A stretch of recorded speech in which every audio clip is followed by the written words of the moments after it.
Right, the prosecution rests in the Manafort case, and Strzok is fired. With the very latest is our own Fox News chief intelligence correspondent, Catherine Herridge. Busy day today, Catherine. Well, that's right, Sean, and good evening. The FBI is not commenting on Strzok's termination tonight, which frankly is standard because the Bureau doesn't publicly discuss personnel matters. What's important is that Strzok is now at least the sixth senior official to be fired, demoted, or to leave government service altogether since the scandal broke last year. In a lengthy statement, Strzok's lawyer said the FBI's deputy director overruled the Bureau's disciplinary review that recommended a 60-day suspension and demotion, implying that the decision was political. Strzok, who dodged Fox's questions last month, recently testified under oath that his politics never infected his work. Like many people, I had and expressed personal political opinions during an extraordinary presidential election. But let me be clear, unequivocally and under oath, not once in my 26 years of defending our nation did my personal opinions impact any official action I took. Strzok's attorney also singled out the FBI Director Christopher Wray, alleging that Strzok's termination was a departure from, quote, typical Bureau practice and, quote, contradicts Director Wray's testimony to Congress and his recent public assurances. Director Wray recently responded to questions about Strzok and others.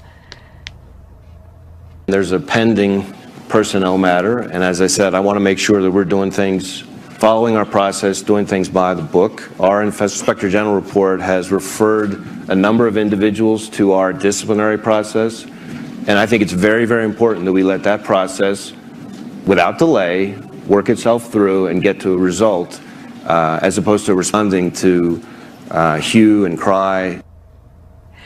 In a separate development late today, the prosecution rested its case in the trial of Paul Manafort, the president's former campaign chairman, on bank and tax fraud charges. A Treasury Department official was the last witness for the prosecution, taking the stand for a second time and testifying that Manafort's company with Rick Gates, the government star witness, never filed paperwork for its foreign bank accounts. The judge allowed this testimony, but he was careful to remind the jury that the government had a chance to indict Manafort's company and chose not to, emphasizing to the jury only Mr. Manafort is on trial, and we will learn tomorrow morning if Manafort's defense team will call witnesses and present its own evidence. Sean. It's going to be interesting. They may not. Here with reaction is President Trump's personal attorney, former New York City Mayor Rudy Giuliani. Let me start with Mueller. How is this case impacted? Because Strzok is at the heart of all of it. He claims. I mean, he's played a much bigger role in this than a lot of the media wants to admit. I mean, first of all, he was there at the very beginning. He wrote all the initial documents justifying this investigation. He ran it for 11 months. He conducted the critical interview of Flynn with the very strange situation where Flynn pled guilty to a lie that the FBI said he wasn't guilty of. Go figure that out. He's the one who was carrying the dossier and using the dossier to justify the FISA wires. That has to be all unraveled. There's no doubt that there are 4 false affidavits filed with the FISA court. Fraud. Lying in an affidavit to the FISA court. The guy responsible for those was largely Strzok. He gathered the evidence, non-evidence. The dossier is absurd. It's a political document bought and paid totally for. Ridiculous. It's Russian document. It says provably false things, like Cohen was in Prague. He wasn't in Prague.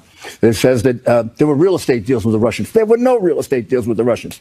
It has Trump. The hookers in the bed was my. Yeah. He was with. I mean, they have evidence he was with hookers in a bed. Debunked. Yeah, debunked. Completely debunked. Got the dates all wrong. It's a cut and paste job by a down-and-out ex-spy, English spy, who hated Trump, and was paid by Hillary Clinton and the DNC. But they spread this information, Mr. Mayor, to lie to the American people, too, and lie to the court. And the Justice Department, the Trump Justice Department, is hiding those affidavits on the grounds that the affidavits contain national security information. Well, my goodness, here are the things we need to know about it. Was the fact that Hillary Clinton and the DNC, the people who paid this, was that pointed out to the judge? Right. Because if it wasn't, you got a glaring omission. Was it pointed out that Steele, during the course of this, was fired by the FBI? Were his problems in his background exposed to the judge? I mean, when you present this guy, was he presented as a fully reliable informant, or were the questions, you have to do that in an affidavit. I wrote many of these affidavits. They never told the court in these applications that Hillary paid for it. They purposely withheld that information. Well, that would have been a non-starter. But they never verified any of the information in there anyway. So here's the point. Strzok created a false document. When we say, is there any evidence that his bias led to action that he took against Trump? Yeah. He perjured himself in an affidavit in order to start his insurance policy investigation. They were hoping they could do something with that before the election. But they ran into the same problem Mueller runs into. The president didn't do anything wrong. They couldn't find any evidence. They struck out. On a couple of days before he was inaugurated, they had to proclaim there was no evidence of collusion, which is not a crime anyway. Is there any update since you were on with us last, and that is that you responded to Mueller in terms of any potential that there'll be a discussion with the president? No, they think they have all the time in the world, I guess. I don't know. They haven't responded. Said it should be over by September. Well, I think that we are running into a real big problem for them. If they try to drag this thing much into September, you've got a very clear violation of the Justice Department policy not to interfere with elections. Comey was just excoriated by Horowitz.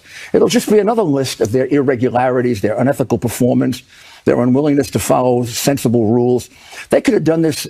We could have concluded this interview thing 2 months ago and decided yes or no on it. And their report could be done by now. It looks like they're slowing down. You know, they're running out the clock. The media would look at the 2005 tax case that has nothing to do with Russia, nothing to do with the campaign, nothing to do with the president. Manafort tax case from 2005 is the trial of the century. Okay, that case. Well, that's really how they're portraying it. But more seriously, when we talk about Strzok and Comey and McCabe and Page and all these other people in the FBI and the DOJ at the highest levels, do you see crimes? Oh, absolutely. I just told you one. The perjury on the affidavit. I was telling you about Hillary crimes a year before Comey outlined them all. I'm pretty good at picking out crimes. How did she get off scot-free in all this? She got off because it was a fixed investigation, a totally phony fixed investigation. Can she still be indicted? Run by Peter Strzok, who then turns around. The dossier is obtained on the day that they drop the case against Trump, against Hillary. So that case gets dropped, and they have to even up the score the next day and go after Trump the next day. Now the reality is, I'm going to tell you, and we don't have the time to go into it. We can do it later. I'm going to tell you who orchestrated. There was a quarterback for all this. It isn't just Strzok. He's a bit of a puppet. Then there's Mueller. He's a puppet. People working for him some of them are really. I have a funny feeling you're about to drop a bomb on me. Go ahead. The guy running it is Brennan. And he should be in front of a grand jury. Is Brennan. Brennan, CIA director. Brennan took an affidavit, a dossier, that if, unless he's the biggest idiot intelligence agent that ever existed, although he never really did much intelligence work, it's false. You can look at it and laugh at it. He peddled it to Harry Reid. That led to the request for the investigation. So he takes a false affidavit, a false dossier. He gets the senators involved, and a couple of Republican senators, and they demand an investigation. A totally phony investigation. Now, why can't we get an investigation when there are clear facts showing possible violations of the law? Why can't we? Even in the order appointing Mueller, which is completely illegitimate, they don't point out any crime. You have to point out a crime under the independent counsel regulations. They don't point it out. We have lots of crimes, and we can't get Sessions to move and appoint an independent counsel. He's recused from it. He's recused from everything. And Rosenstein is too much involved in it, and they're possible witnesses. By the way, Rosenstein signed the last FISA warrant. Well, that's why he's a possible witness and possible anything else. Mr. Mayor, great to see you. Thank you, sir.